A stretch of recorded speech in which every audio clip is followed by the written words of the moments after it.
I'm 27 now, so this was about 12 years ago. Me and my cousin, whom I will call Jay, were walking in Monaco Park. It has a sidewalk that you can walk around, about the size of 2 tracks. I used to live right across the street from the park at the time, and my cousin was about 3 blocks from the park.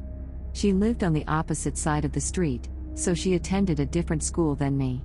It was probably around 4 or 5 p.m. that evening. We were just doing our normal catching up, talking about crushes, school, just all around life. We get to the downhill and we see this guy, who is probably around 21 years old. He has a puppy. So me being the animal lover that I am, I ask him if I can pet his puppy. Yeah, not the smartest idea. So I pet the pup and we head on our way. This guy then gets up and stays about 100 feet behind us.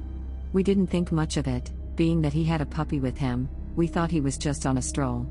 Me and my cousin do a couple laps around the park with that man falling not too far behind us.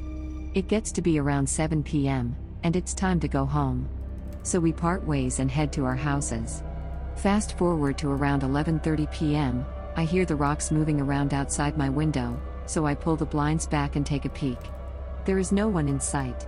So I decide to lay back down to fall back asleep, and once again, I hear the rocks outside my bedroom window. Again, no one or anything in sight. Now I'm nervous but don't see anything. Back to bed I go. It gets to be around 3 a.m. and again the rocks are shuffling outside my window. This time I decide I'm not going to go look. I'm just going to stand by the window to see if I hear it again. I did. About 15 minutes had passed and I hear the footsteps again. This time I hurry and open my blinds to see what it was that was in the rocks. It was that man from the park. He runs quickly, as soon as he's seen me. I'm scared at this point to even go back to sleep. Tomorrow rolls in, and I've got school. I wake up, get ready for the day, and head off to school. Being at school with no sleep was very hard. The end of the day comes and it's time to go home. I always stopped at the library before going home, that way I always had something to read. While I'm at the library I begin to see that someone has started to follow me through the aisles. He is watching me throughout the bookcase and following my every step. No matter where I went I can see him watching me through the bookshelves. I decide I'm just going to keep acting casual as if I don't see him. Man, this is so creepy. At this point I'm a little nervous to walk back home, but I figured it was daylight and he wouldn't have the balls to try to do anything during the day. So I begin to head home instead of checking a book out that day. This asshole begins to follow me outside. I pick up my pace just to get a good head start, and before I know it, he grabs my arm and spins me around to face him. I freak the fuck out and begin to push him away from me. At this point adults were starting to come outside to see what was happening. The guy starts to say I'm his girlfriend and he is trying to take me home.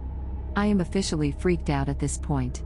I begin to cry out of fear that I won't get any help, so I start to scream that I didn't know who he was.